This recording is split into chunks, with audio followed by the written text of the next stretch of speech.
চব্বিশের গণ অভ্যুত্থানের অন্যতম মাস্টার মাইন্ড জামাতের আমির ডাক্তার শফিকুর রহমান। যারা এই রাজাকার শব্দ উচ্চারণ করে ইসলামী ঐতিহ্যকে ধ্বংসের ষড়যন্ত্র করবে, তাদের দাঁত ভাঙা জবাব দেওয়ার জন্য সবাইকে প্রস্তুত থাকতে হবে। সংগ্রামী সহযোদ্ধা ভাইয়েরা, আগামীর বাংলাদেশে চাঁদাবাজ, সন্ত্রাস, পাথর দিয়ে মানুষ হত্যা মেনে নেওয়া হবে না, হবে না, হবে না।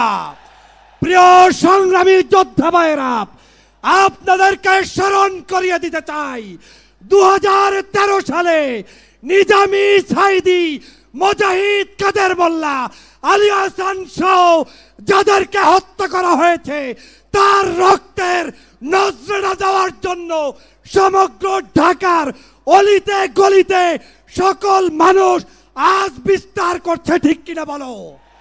নারায়ে তাকবীর, নারায়ে তাকবীর। অতএব সেই রক্তের জবাব দিতে হবে। সেই রক্তের জবাব দিতে হলে ব্যালট বিপ্লবের মাধ্যমে আগামী দিনে ঐক্যবদ্ধ বাংলাদেশ গড়তে কারা কারা রাজি আছো?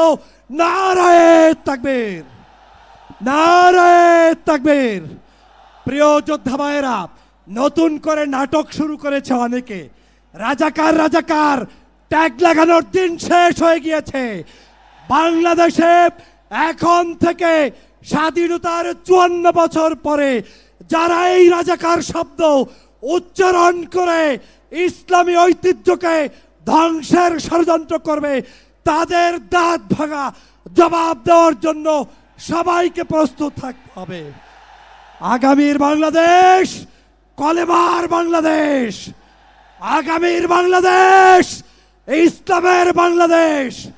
মাহজাব চিনি না, আলেম ওলামাদের মধ্যে বৈষম্য দেখতে চাই না। বাংলাদেশের সমগ্র রাজনৈতিক ঐক্য করতে হবে দেশ বিনির্মাণের জন্য। সেই উদাত্ত আহ্বান জানিয়ে জামাতের নেতৃবৃন্দকে আমাকে এখানে সুযোগ দেওয়ার জন্য ধন্যবাদ জানিয়ে বক্তব্য শেষ করছি। আল্লাহ হাফেজ। বাংলাদেশ জিন্দাবাদ, বাংলাদেশ জামাত ইসলামী দীর্ঘজীবী হোক, জিন্দাবাদ।